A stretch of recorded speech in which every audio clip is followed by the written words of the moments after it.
साथियों नमस्कार, मैं आर के अमोल अमोल 24 चैनल पर आपका हार्दिक स्वागत है। आज भारत के सबसे पुराने तंत्र योग के बारे में आपसे चर्चा करेंगे। योग भारत में ही पैदा हुआ। योग जो है भारत की मूल जो है चीज है और योग के बारे में तरह तरह की बातें भी हैं और योग से ही योगी बना है। तो योग है क्या? योग के इर्द गिर्द एक यौगिक आभा मंडल पैदा हो जाता है। योग भारत की बहुत प्राचीन चीज है और योग बहुत पहले पैदा हुआ था। रहस्यमय योगियों और उनके असाधारण सिद्धियों के बारे में भी आप चर्चा सुनते हैं कि फला योगी ने या फला साधु ने या सन्यासी ने ऐसी योग साधना की कि उसकी सिद्धियां रिद्धियां जो है काफी बढ़ गई। हठ योग भी इसमें होता है, जैसे एक पैर पर खड़ा रहना बहुत दिनों तक। करपात्री जी थे जो एक अंजलि में जितना आता था उतना ही खाते थे। ये काशी में रहते थे। तो इस तरह योग की अनेक विधियां हैं, जिसके जो समझ में आता है वो करता है। बहरहाल योग जो है श्रम कसरत को भी योग कहते हैं। लोग बाग जो है तरह तरह की कसरत करते हैं और एक तथाकथित बाबा रामदेव जी ने जो है आपको बहुत सारे योग बताए होंगे, सिखाए होंगे, लेकिन योग बहुत विस्तृत है। गीता में भी योग के बारे में वर्णन किया गया है। निष्काम कर्म योग, जिसमें सारी इच्छाएं मर जाती हैं या सारी इच्छाएं अपने आप समाप्त हो जाती हैं और वो जो योग से जो योगी बनता है वो देवता बन जाता है। आजकल नहीं, ये पहले की बात है। आजकल तो आपके सामने तमाम योगी और साधु और सन्यासी दिखाई दे रहे हैं जो राजनीति भी करते हैं, संवैधानिक पदों पर भी बैठे हैं, एक विशेष प्रकार का वस्त्र भी धारण किए हुए हैं, उल्टे सीधे भाषण भी देते हैं, उल्टे सीधी चीजें भी करते हैं। वो योग नहीं है, ये योगी नहीं है, ये ढोंगी पाखंडी आडंबरवादी हैं। इन्हें साधु सन्यासी हम नहीं कह सकते। ये किसी भी दृष्टिकोण से साधु सन्यासी नहीं है, योगी नहीं है। ये ठग हैं जो जनता को, जो भोली भाली जनता को, अज्ञानी जनता को ठगते रहते हैं। स्पष्ट सी बात है, आप स्पष्ट देखिए कि इनका क्या कर्म है। कोई काम नहीं करते, कोई प्रवचन नहीं देते, अगर देते हैं तो उल्टे सीधे प्रवचन देते हैं। कोई ऐसा काम नहीं करते जो समाज के हित में हो। तो इस तरह से ये योग और योगी जो है बदनाम है, और बदनाम ही नहीं है, वास्तविकता भी है। उस बदनामी के पीछे वास्तविकता भी है। अब योग भी कहना है कि ये मीडिया का एक फैक्शन बन चुका है, जैसा योग आजकल चल रहा है। और योग दिवस, अंतर्राष्ट्रीय योग दिवस भी मनाया जाने लगा है, जो भारत की ही देन है। तो एक साधु बाबा आए थे, वो सुबह सुबह अपना योग कराते थे, आगे बैठने वालों से पैसे वसूलते थे, बिजनेस भी करते थे, धंधे भी होते थे। क्या हर काम में धंधा होता है, निस्वार्थ कोई काम नहीं होता है। चाहे वो साधु सन्यासी हो, चाहे वो योग हो, चाहे कोई भी काम हो। और कहीं भी देश हित की बात नहीं होती है, ये स्पष्ट मैं कह रहा हूं। आप ये भी जानते होंगे कि किसी भी चीज का जब हद से ज्यादा प्रचार प्रसार होता है तो उसकी असलियत खत्म हो जाती है और केवल प्रचार प्रसार ही रह जाता है। ऐसा ही योग के संबंध में भी हमारे देश में हुआ, कुछ दिन पहले ही हुआ है। केवल उसका इतना प्रचार प्रसार हुआ, इतना प्रचार प्रसार हुआ कि वो जो योग करने कराने वाला आदमी था वो राजनीतिक हो गया, वो व्यवसायी हो गया और उसका सदुपयोग या दुरुपयोग किया जाने लगा। उसके ऊपर मुकदमे भी जारी हुआ। ये देश में ही हो सकता है, किसी अन्य देश में नहीं हो सकता, क्योंकि इस देश में अब क्या करते हैं, निकृष्टता ज्यादा है, गलत सोच है, गलत दिशा में है, और देश हित में और देश की दिशा में कोई सोच नहीं है। योगासन एक शारीरिक क्रिया है और वहीं तक हमको बताया भी गया है, और जो गुरु जो आजकल हैं उन्होंने भी यहीं तक बताया गया है, लेकिन योग वहां तक नहीं है। योग का व्यापक संदर्भ है। योग का अगर सही तरीके से प्रयोग इस्तेमाल किया जाए तो पूरे विश्व में कोई युद्ध नहीं होगा, कोई अनर्गल काम नहीं होगा, कोई किसी तरह का अत्याचार नहीं होगा, किसी तरह का कोई किसी तरह का व्यवधान नहीं आएगा। क्यों? क्योंकि योग से आपकी सारी इच्छाएं मृत हो जाती हैं और वो योग शास्त्र के अंतर्गत होता है, न कि योगासन के अंतर्गत होता है। योगासन अलग चीज है, सीढ़ी है वो एक, योगासन भी एक सीढ़ी है, लेकिन योग शास्त्र जो है उसकी परिणति है। योग के जरिए चेतना उच्चतर स्तर तक पहुंचती है, विकसित होती है, प्रयोगित होती है, प्रयोग किया जाता है, एक्सपेरिमेंट होती है। योग मन के उथल पुथल, मन चंचल है, मन जब बहुत सारी जगहों पर भागता है और भागते भागते मन की वजह से ही कभी हत्या भी हो जाती है, कभी अन्याय भी हो जाता है, कभी अत्याचार भी हो जाता है।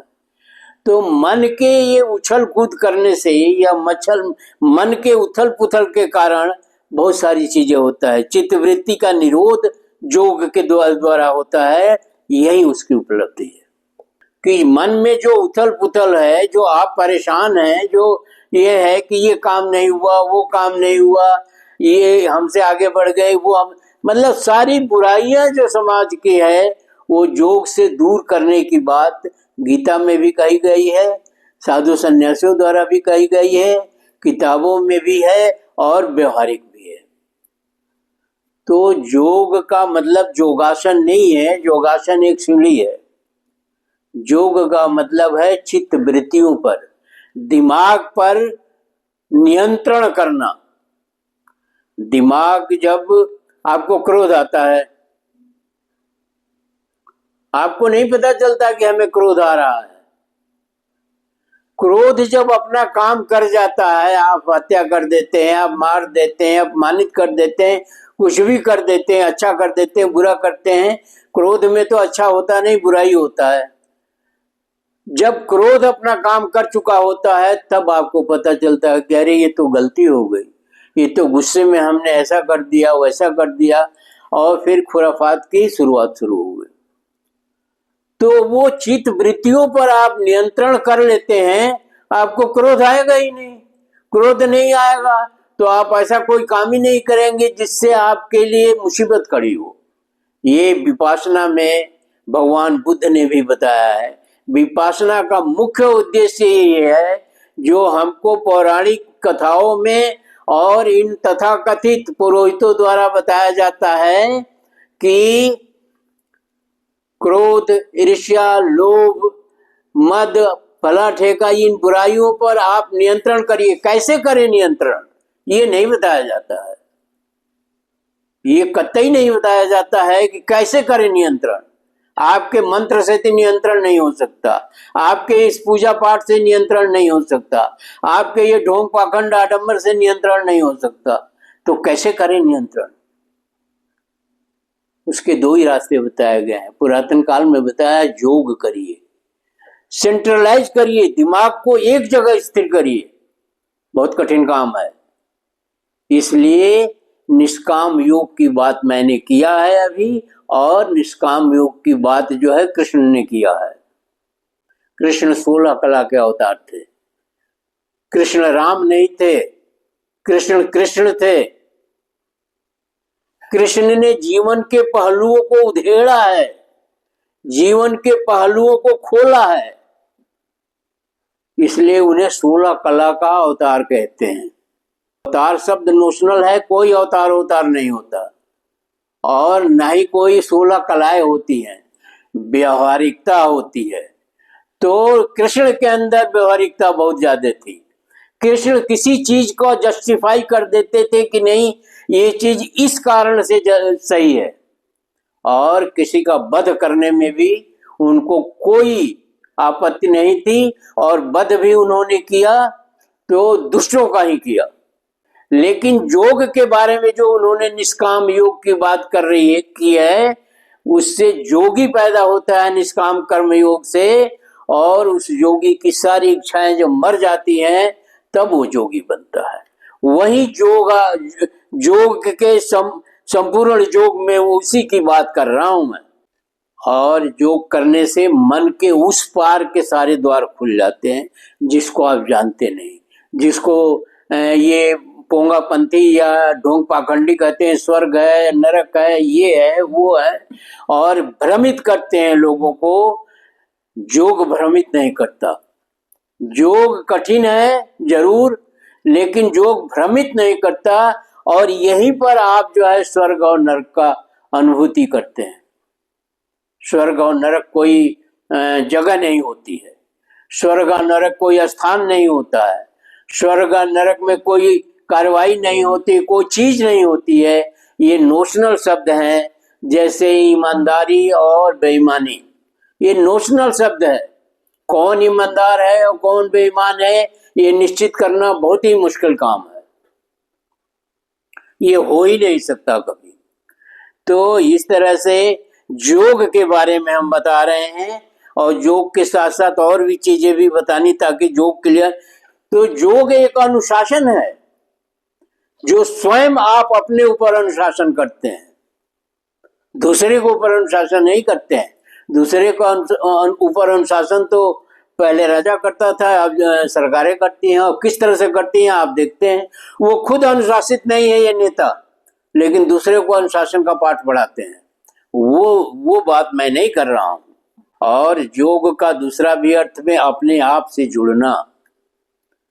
आप अपने को नहीं जानेंगे, आप अपनी बात नहीं समझेंगे, जो आप अपने से जुड़िए तो आपको पता चलेगा कि यही असली योग है। इसलिए कहा जाता है कि हर किसी की एक अपनी अदा होती है, और हर आदमी जो है वो विशेष होता है। और ऐसा भी नहीं है कि आधुनिक आदमी और पुराने जो योगी साधु सन्यासी होते थे वही योग करते थे, और वही आज भी हैं। गांधी भी एक योगी थे जिनको आपने मार के काम तमाम कर दिया, और उसे आज तक मारते रहते हैं।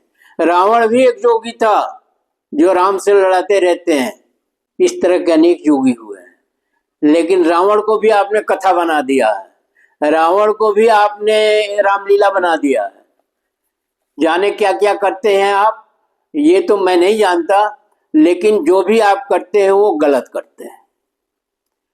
इस देश से जब तक ढोंग पाखंड आडंबर नहीं जाएगा तब तक इस देश का कल्याण नहीं होगा। जब तक ये धूर्त और छलावे वाले होंगे और धर्म धूर्तों के हाथ में होगा तब तक इस देश का कल्याण नहीं होगा। और आजकल ये बात बहुत प्रचारित है या चल रही है। तो कहते हैं सीधे साधे लोग जोगी हैं, जिनको पता ही नहीं धूर्तता क्या होती है, चोरी क्या होती है, बेईमानी क्या होती है, हिंसा क्या होती है। योग से ही बातचीत करने का तरीका आता है। वो योग नहीं कि ठोको, बुलडोजर चलाओ, ये करो वो करो, ये योग नहीं है। योग में वो बात कहते हैं जिसकी वजह से अगला शांत हो जाता है। ये तो उत्तेजित करने वाली बातें हैं, ये तो शुद्ध राजनीति है, राजनीति भी नहीं है, ये शुद्ध षड्यंत्र है। तो षड्यंत्र की मैं बात नहीं कर रहा हूं। षड्यंत्र का योग से दूर दूर तक कोई वास्ता नहीं है। और इसीलिए योगियों की संख्या या योग करने वाले या ये बहुत कम है, बहुत कठिन काम है, बहुत ही दुरूह कार्य है, और सबके बस का कतई नहीं है। आप वस्त्र धारण कर सकते हैं योगी वाला, योगी आप अपने को प्रचारित कर सकते हैं, लेकिन योगी नहीं बन सकते। योग नियंत्रण सिखाता है। आप अगर अपने ऊपर नियंत्रण नहीं कर पाते हैं तो समाज पर, समाज कैसे नियंत्रित हो पाएगा? जब सब अपने अपने ऊपर नियंत्रण करेंगे, सभी 1,40,00,000 लोग जब अपने ऊपर नियंत्रण करेंगे, तब ये देश स्वर्ग बन जाएगा, तब ये देश सोने की चिड़िया बन जाएगा, तब ये देश योग गुरु बन जाएगा, तब ये देश विश्व गुरु बन जाएगा। पर ये देश क्या से क्या हो जाएगा, ये कल्पना से परे है। आज जो छाती ठोक ठोक के कहा जाता है एक अकेला सब पर भारी, वो नहीं है, जो वो उसको नहीं कहते हैं, वो तो एक जुमला है।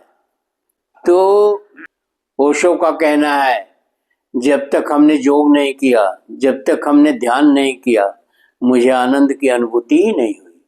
यहाँ तो बड़े बड़े आनंद पाने वाले हैं, ये तो एमएलए हो गए, एमपी हो गए, ये हो गए, वो हो गए, ये सब आनंदित हो जाते हैं। वो आनंद नहीं है जो योग से प्राप्त होता है, जिससे सारा विश्व नियंत्रित होता है। तो योग का वास्तविक अर्थ समझिए।